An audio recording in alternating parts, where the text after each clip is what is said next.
وہ واقعہ جب تم نے ایک شخص کی جان لی تھی، پھر اس کے بارے میں جھگڑنے اور ایک دوسرے پر قتل کا الزام تھوپنے لگے تھے، اور اللہ نے فیصلہ کر لیا تھا کہ جو کچھ تم چھپاتے ہو اسے کھول کر رکھ دے گا۔ تم نے حکم دیا کہ مقتول کی لاش کو اس کے ایک حصے سے ضرب لگاؤ۔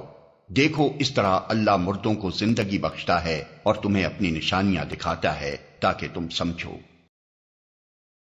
اس مقام پر یہ بات تو بالکل صریح معلوم ہوتی ہے کہ مقتول کے اندر دوبارہ اتنی دیر کے لیے جان ڈالی گئی کہ وہ قاتل کا پتہ بتا دے، لیکن اس غرض کے لیے جو تدبیر بتائی گئی تھی، یعنی لاش کو اس کے ایک حصے سے ضرب لگاؤ، اس کے الفاظ میں کچھ ابہام محسوس ہوتا ہے، تاہم اس کا قریب ترین مفہوم وہی ہے جو قدیم مفسرین نے بیان کیا ہے، یعنی یہ کہ اوپر جس گائے کے ذبح کرنے کا حکم دیا گیا تھا اسی کے گوشت سے مقتول کی لاش پر ضرب لگانے کا حکم ہوا۔ اس طرح گویا بیک کرشمہ دو کار ہوئے، ایک یہ کہ اللہ کی قدرت کا ایک نشان انہیں دکھایا گیا، دوسرے یہ کہ گائے کی عظمت و تقدیس اور اس کی معبودیت پر بھی ایک کاری ضرب لگی کہ اس نام نہاد معبود کے پاس اگر کچھ بھی طاقت ہوتی تو اسے ذبح کرنے سے ایک آفت برپا ہو جانی چاہیے تھی، نہ کہ اس کا ذبح ہونا الٹا مفید ثابت ہو۔ ایسی نشانیاں دیکھنے کے بعد بھی آخر کار تمہارے دل سخت ہو گئے، پتھروں کی طرح سخت، بلکہ سختی میں کچھ ان سے بھی بڑے ہوئے۔ کچھ پتھروں میں سے تو کوئی ایسا بھی ہوتا ہے جس میں سے چشمے پھوٹ بہتے ہیں، کوئی پھٹتا ہے اور اس میں سے پانی نکل آتا ہے، اور کوئی خدا کے خوف سے لرز کر گر بھی پڑتا ہے۔ اللہ تمہارے کرتوتوں سے بے خبر نہیں ہے۔ اے مسلمانوں، اب کیا ان لوگوں سے تم یہ توقع رکھتے ہو کہ یہ تمہاری دعوت پر ایمان لے آئیں گے؟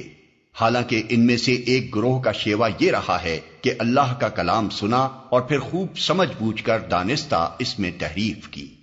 یہ تمہاری دعوت پر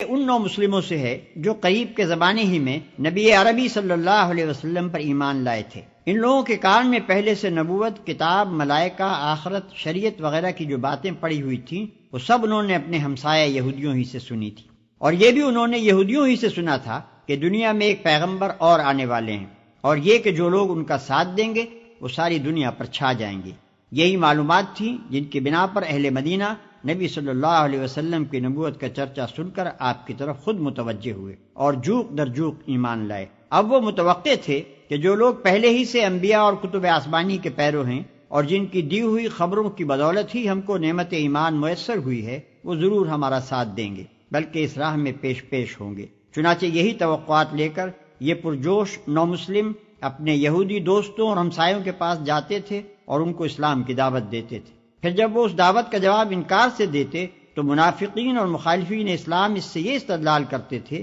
کہ معاملہ کچھ مشتبہ ہی معلوم ہوتا ہے، ورنہ اگر یہ واقعی نبی ہوتے تو آخر کیسے ممکن تھا کہ اہل کتاب کے علماء اور مشائخ اور مقدس بزرگ جانتے بوجھتے ایمان لانے سے منہ موڑتے اور خواہ اپنی عاقبت خراب کر لیتے۔ اس بنا پر بنی اسرائیل کی تاریخی سرگزشت بیان کرنے کے بعد اب ان سادہ دل مسلمانوں سے کہا جا رہا ہے کہ جن لوگوں کی سابق روایات یہ کچھ رہی ہیں ان سے تم کچھ بہت زیادہ لمبی چوڑی توقعات نہ رکھو، ورنہ جب ان کے پتھر دلوں سے تمہاری دعوت حق ٹکرا کر واپس آئے گی تو دل شکستہ ہو جاؤ گے۔ یہ لوگ تو صدیوں کے بگڑے ہوئے ہیں، اللہ کی جن آیات کو سن کر تم پر لرزہ طاری ہو جاتا ہے انہی سے کھیلتے اور تمسخر کرتے ان کی نسلیں بیت گئی ہیں۔ دین حق کو مست کر کے یہ اپنی خواہشات کے مطابق ڈھال چکے ہیں اور اسی مست شدہ دین سے یہ نجات کی امیدیں باندھے بیٹھے ہیں۔ ان سے یہ توقع رکھنا فضول ہے کہ حق کی آواز بلند ہوتے ہی یہ ہر طرف سے دوڑے چلے آئیں گے۔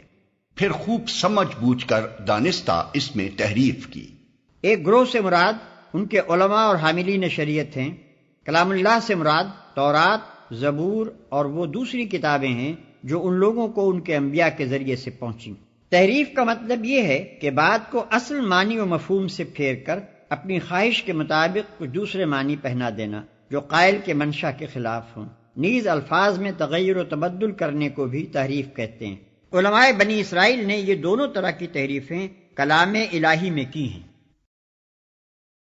رسول اللہ پر ایمان لانے والوں سے ملتے ہیں تو کہتے ہیں کہ ہم بھی انہیں مانتے ہیں، اور جب آپس میں ایک دوسرے سے تخلیہ کی بات چیت ہوتی ہے تو کہتے ہیں کہ بے وقوف ہو گئے ہو۔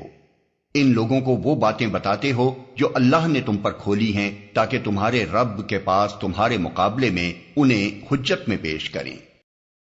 آپس میں ایک دوسرے سے کہتے تھے کہ تورات اور دیگر کتب آسمانی میں جو پیشین گوئیاں اس نبی کے متعلق موجود ہیں، یا جو آیات اور تعلیمات ہماری مقدس کتابوں میں ایسی ملتی ہیں جن سے ہماری موجودہ روش پر گرفت ہو سکتی ہے، انہیں مسلمانوں کے سامنے بیان نہ کرو، ورنہ یہ تمہارے رب کے سامنے ان کو تمہارے خلاف حجت کے طور پر پیش کریں گے۔ یہ تھا اللہ کے متعلق ان ظالموں کے فساد عقیدہ کا حال۔ گویا وہ اپنے نزدیک یہ سمجھتے تھے کہ اگر دنیا میں وہ اپنی تحریفات اور اپنی حق پوشی کو چھپا لے گئے تو آخرت میں ان پر مقدمہ نہ چل سکے گا۔ اسی لیے بعد کے جملہ معترضہ میں ان کو تنبیہ کی گئی ہے کہ کیا تم اللہ کو بے خبر سمجھتے ہو؟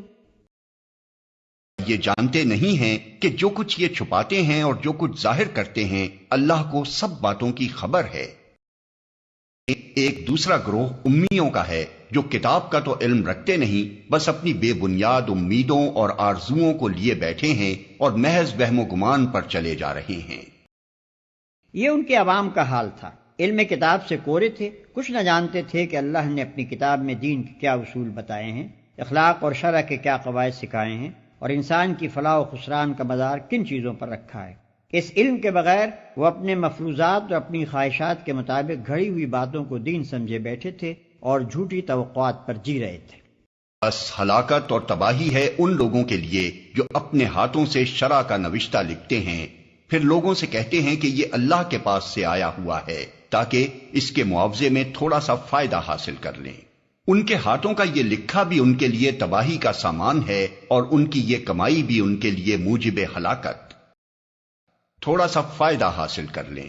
یہ ان کے علماء کے متعلق ارشاد ہو رہا ہے۔ ان لوگوں نے صرف اتنا ہی نہیں کیا کہ کلام الہی کے معنی کو اپنی خواہشات کے مطابق بدلا ہو، بلکہ یہ بھی کیا کہ بائبل میں اپنی تفسیروں کو، اپنی قومی تاریخ کو، اپنے اوہام اور قیاسات کو، اپنے خیالی فلسفوں کو اور اپنے اجتہاد سے وضع کیے ہوئے فقہی قوانین کو کلام الہی کے ساتھ خلط ملط کر دیا، اور یہ ساری چیزیں لوگوں کے سامنے اس حیثیت سے پیش کی کہ گویا یہ سب اللہ ہی کی طرف سے آئی ہوئی ہیں۔ ہر تاریخی افسانہ، ہر مفسر کی تعویل، ہر متکلم کا الہیاتی عقیدہ اور ہر فقیہ کا قانونی اجتہاد جس نے مجموعہ کتب مقدسہ یعنی بائبل میں جگہ پالی، اللہ کا قول ورڈ آف گاڈ بن کر رہ گیا، اس پر ایمان لانا فرض ہو گیا اور اس سے پھرنے کے معنی دین سے پھر جانے کے ہو گئے۔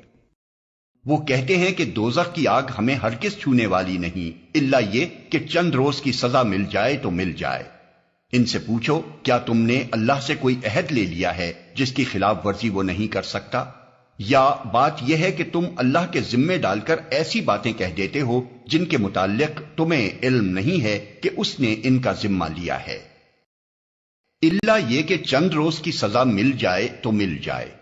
یہ یہودیوں کی عام غلط فہمی کا بیان ہے جس میں ان کے عامی اور عالم سب مبتلا تھے۔ وہ سمجھتے تھے کہ ہم خواہ کچھ کریں، بہرحال چونکہ ہم یہودی ہیں لہذا جہنم کی آگ ہم پر حرام ہے، اور بالفرض اگر ہم کو سزا دی بھی گئی تو بس چند روز کے لیے وہاں بھیجے جائیں گے اور پھر سیدھے جنت کی طرف پلٹا دیے جائیں گے۔ آخر تمہیں دوزخ کی آگ کیوں نہ چھوئے گی؟ جو بھی بدی کمائے گا اور اپنی خطاکاری کے چکر میں پڑا رہے گا وہ دوزخی ہے اور دوزخ ہی میں وہ ہمیشہ رہے گا، اور جو لوگ ایمان لائیں گے اور نیک عمل کریں گے وہی جنتی ہیں اور جنت میں وہ ہمیشہ رہیں گے۔